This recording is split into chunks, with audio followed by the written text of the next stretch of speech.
48% of the Muslim in the United States of America believe that there are Muslim first, there are American second. Our purpose is to change this culture because they're infidel, and what they're doing is not pleasing to Allah, and we are the soldier of Allah who will make them do it. Kamal Salim was born in Lebanon to a devout Muslim family. As early as 4 years old, he remembers sitting at the kitchen table while his mother taught him about the Quran and his duty to Allah and jihad. From my childhood, my mom said, one day you'll be a martyr, my son. You will die for the sake of Allah and you will exalt Islam.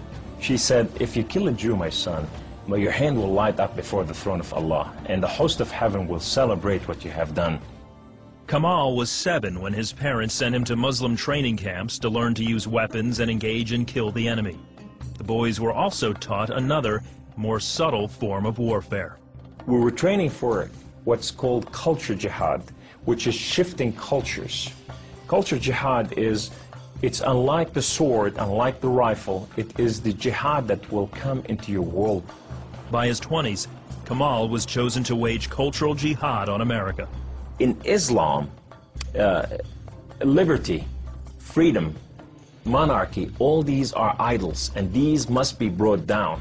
So the liberty that you have in the United States of America, it's anti-Islam. You know, so America must be changed. So I moved to the Bible Belt specifically. The Bible Belt was the strongest of strongest. That's where the stout Christians are. And I want to take on the best of the best because I considered myself as a sword of Islam. I thought, I'm anointed, I'm unique, I'm selected, I'm coming to a country and a culture to change it, and I have the power of Allah with me.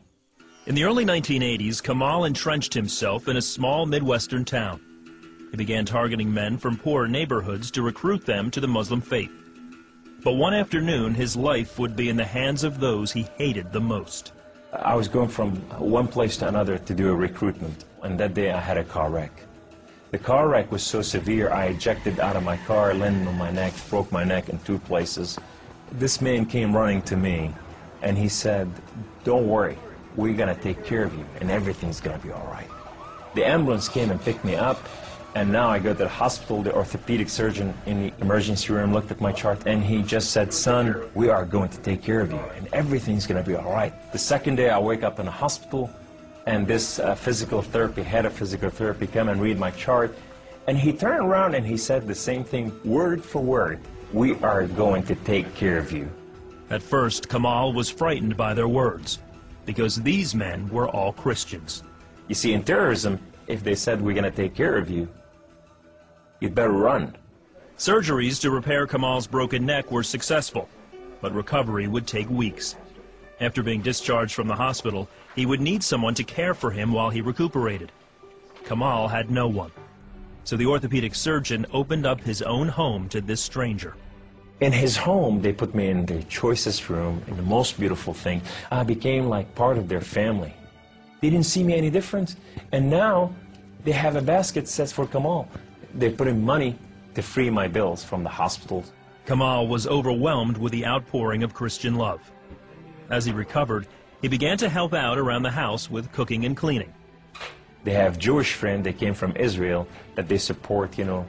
And now I'm hugging Israelis and I'm cooking for Jews. I'm going, what has happened to me? When Kamal was able to take care of himself and return to his apartment, the doctor had another surprise for him. He said, this is the keys to the house, and here's an extra key, this is your new car. We just want to bless you. You can come anytime you want. So I go to my home, and I go to my cold place that I haven't been there in months, and the dust is this thick.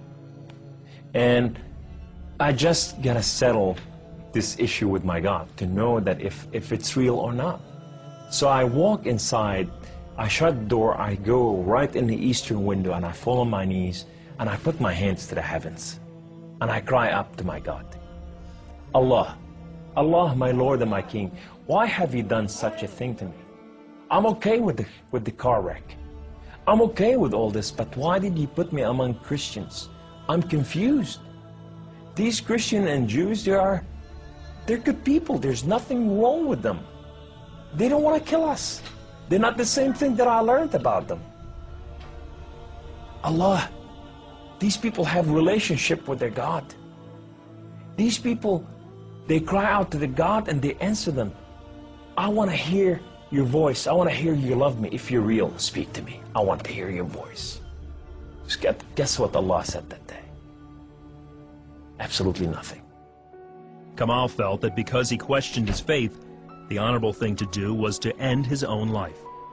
So I went to reach out my guns and put it in the right place and clock out. I heard the voice. The voice knew me by name. He said, Kemal, Kemal, Kemal, why don't you call on God of Father Abraham and Isaac and Jacob? And now I fell on my knees and I put my hands to the heavens immediately as I heard the voice, and I cried out with every fiber within me, God of Father Abraham, if you are real, would you speak to me? God of Father Abraham, if you are real, I want to know you. Well, God of Father Abraham came to the room, and he filled the room with his glory, and his name was Yahweh. The Lord is one. In his hand, he has holes in his hand. He has holes in his feet. His name is Jesus. I said to him, who are you, my Lord? Who are you? He said, I am that I am. I said, I'm a simple man with a simple mind. What is that supposed to mean? He said, I am the Alpha. I am the Omega. I am the beginning. I am the end. I am everything that is in between. I have known you before I formed the foundation of the earth. I have loved you before I formed you in your mother womb. Rise up. Rise up, Kemal. Kum. You are my warrior. You are not their warrior. And I said to him, I said, my Lord, I will live and die for you. He said, do not die for me. I died for you that you may live. That day, instead of taking his life, Kemal gave it to Jesus. He now has a new mission and travels the country challenging Muslims to question their allegiance to Allah. My heart desire is to reach out for my brothers and sisters, the Muslim out there, 1.5 billion Muslim, that they are living out there and they have not tasted the freedom, and that freedom in God.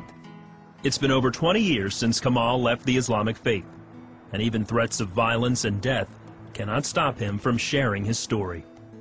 He is real.